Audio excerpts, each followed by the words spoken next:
Well, I'm here in Germany now, in the town of Königsberg, with luthier Michel Brück. And Michel is here to explain to us a little bit about the influences that lead to his guitars, some of the techniques that he uses. And Michel, I'd really like to start off by simply asking you what influences led you to create the guitars that you're making today. Well, Chris, first of all, thank you for coming here. Thank you. Welcome from my side. Thank you. Well, I think over the years run this workshop since 1991, and over the years I had the chance to see and play lots of instruments, and especially I was very interested all the time in the old guitars, the sound of the old instruments. Of course, there are different directions, different kinds of instruments, but after all, it was a great experience to get to know lots of these old Spanish and German masters. I would name Vicente Arias, Torres guitars, and Santos Hernandez, of course, Hermann Hauser 1 and 2, quite a few other instruments. And when I'm talking about these names or name these guitars, then I'm specifically talking about experience that I personally had as a player and as a maker with special guitars of these makers. So this is something that really influences my work until today. And the second thing that led me to the things I'm doing now, the double top guitar, is also the sound. It took quite some time for me to get into a situation where I really had the chance to compare a double top guitar with a usual fan strut instrument, one of my guitars, and at that time I immediately recognized the power and the challenge for me, what is possible with this technique. Before that, I of course heard different kinds of double top instruments in concert, but I believe that it is always very difficult to really get an opinion about a guitar if you only hear it in a room you do not exactly know. So yes, it needed a more personal situation to compare and to hear and to play guitars. And then when I first had this opportunity, yes, it was for me like something that I recognized I have to do it, I have to try it. And the most important thing I believe was, or the most interesting thing was for me, what will turn out if I work in this technique with all the knowledge I have, the old instruments, and so I started with the double top. And now it's 3.5 years later after I started with that, and I have to say there are quite a few traps in this technique, and you really have to find out in detail how to do it and to come to a solution that is nice or that I was pleased with. But I think what I was looking for in my work is always to create something that does not need a lot of words to understand the quality and the power of itself, of the work itself. So, I mean, it should be the way that when a player takes your guitar and tries it and plays it, it should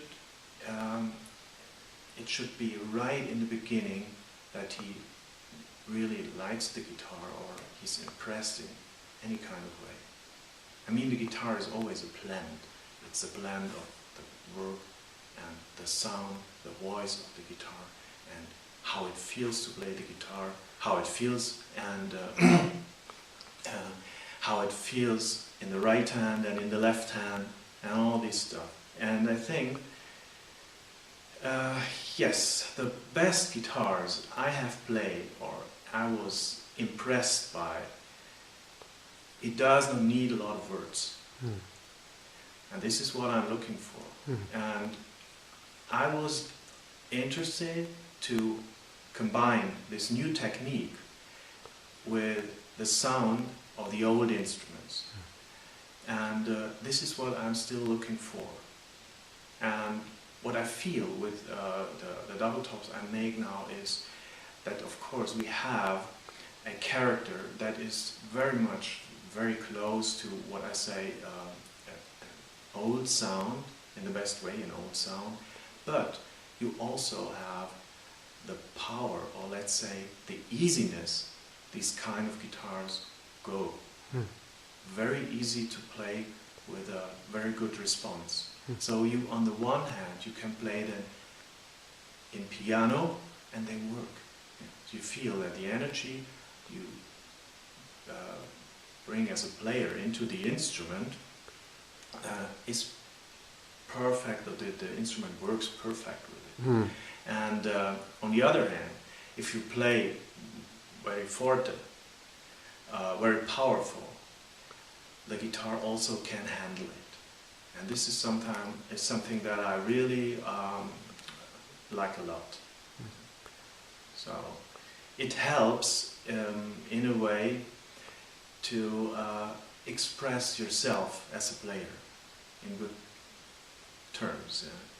And well, what is music? It is, in a way, you want to tell a story. And the more different characters you're able to create on your instrument, the better and the richer is the story you can tell. I believe we use that picture, and so that's it. Well, your guitars I've heard them described as Hausers on steroids, and you seem to have blended this contemporary building style with its power and response, and yet you've captured the tone from these, great maestros in the past. And was it difficult to blend this modern technique and then capture that sound, and how did you achieve that? Well, Chris, to tell you the truth, I believe there is, of course, a lot of technique and a lot of a big physical part in it, and I take care about this stuff. But at the end of the day, I feel that a character of a guitar that someone makes turns out. So it happens in a way. It's like a piece of art. You know the technique, you start thinking about how you want to paint a picture, and then you paint a picture, and the power that develops this kind of art or this instrument itself is something that happens in a way. Yeah. So I feel that, or I strongly believe that it depends a lot on that you by yourself are very much concentrated, focused, and the guy you are with your experiences and the sounds you have in your mind. And then you build this guitar, and if you take care about the technique, and then turn something like that out. Yeah. It is a goal that you have in your mind, and I think if you have something in your mind and you really want to reach it, there is a good chance that you, at the end of the day, you come to the point. Yeah. So I think, I think the guitar with hundreds of different steps glued together with material that has, of course, always an own character. I mean, every wood has, I believe, every material, every wood has an own information. And it is, of course, my job to find out, if possible, what can I use, what do I choose for my guitars, and all this stuff. All this together brings, at the end of the day, it turns out than the instrument. So I feel that